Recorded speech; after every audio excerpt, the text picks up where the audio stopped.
What's up, YouTube? Today I'm going to give you a tour of the North Osaka Mountains and Hitokura Dam. Hopefully you'll get a little bit of a view of the countryside. If you like the video, hit the like button and subscribe if you want to see more content. Also, if you leave a comment with a place that you want to see or a suggestion for me to cycle, I'll try to go there. And yeah, without further ado, let's get cycling. First off, here's today's route. We're going from Tanaka Station all the way up to Hitokura Dam, and we're going to cut through Niseicho. We won't actually pass by the station, but going through Kawanishi, that city there. Alright, right now we're going through Ishibashi Station. Lots of good food stops here.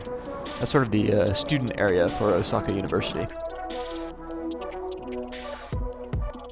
Nice cycling team on the right.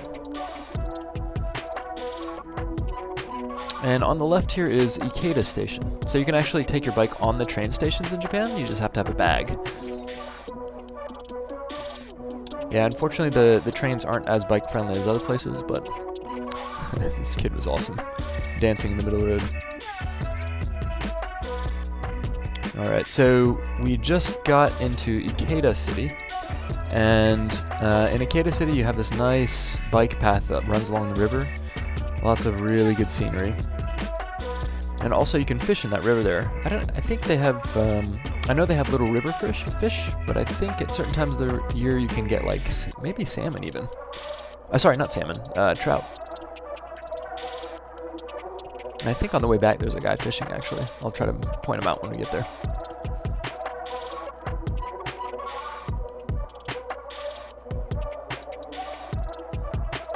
And so if you continue along that road, you'll actually get to sort of a pseudo country road that runs along that river. If you look at the Google map again, you'll see that river goes all the way up to almost to where we're going in the end.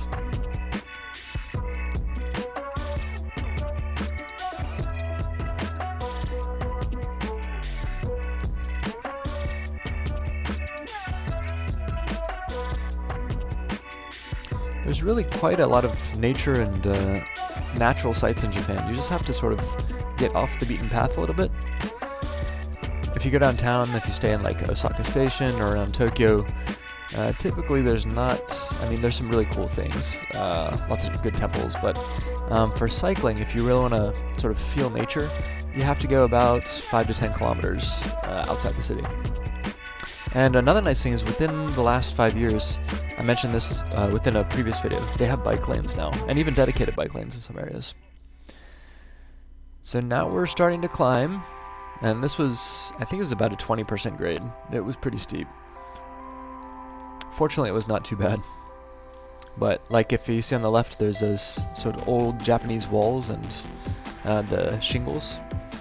That's really quite almost everywhere in Japan, you can see those. And here we're actually almost at the dam. It wasn't that big of a climb, it was maybe, I'd say 5 to 10 minutes. And you gotta be careful in the tunnels in Japan. Sometimes they only have a walkway on one side. So this one only had a tunnel on the right side. Or sorry, a walkway on the right side. And lo and behold, we made it to the dam. And if you do this route, you will really want to get on the left side here. If you look to the right, we're right on the border of the dam. This is actually not a smart move on my part. I probably should have gone back, but yeah, that's a humongous non-survivable drop.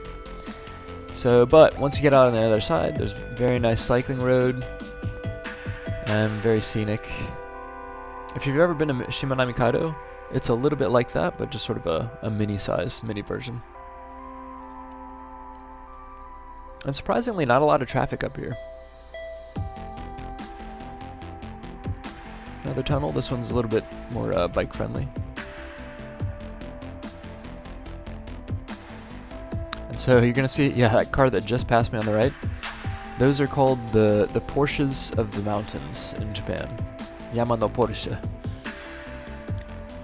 It's because larger cars can't actually go in a lot of the mountain roads. So those little trucks with the engines in front, or sorry, the engines in the rear, can maneuver. They're sort of thin, so they can maneuver in the mountainside and speed up and down really quick. And yeah, we're just going basically around the dam here. And that was the on the left-hand side, you can just barely see the bridge that we passed over earlier. Another bridge. We're almost at the top of the dam now, or the more northernmost part of the dam. I really wanted to go fishing this time, but somehow I don't think it's possible in this actual dam. It might not be legal to fish there just because it's probably reservoir water and such.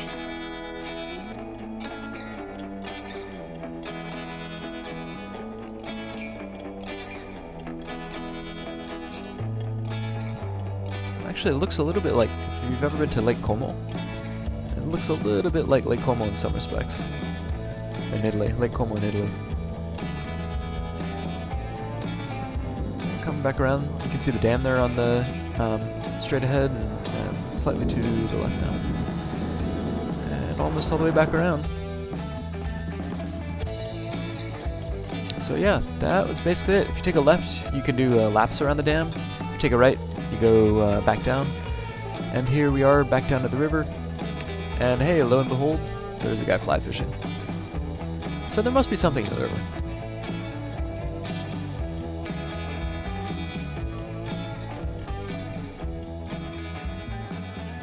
Well, that's about it. Thanks again for watching. Remember to put in the comments if you want to see me cycle to someplace. Just give me a suggestion and I'll try to go there. And I'll see you for the next video.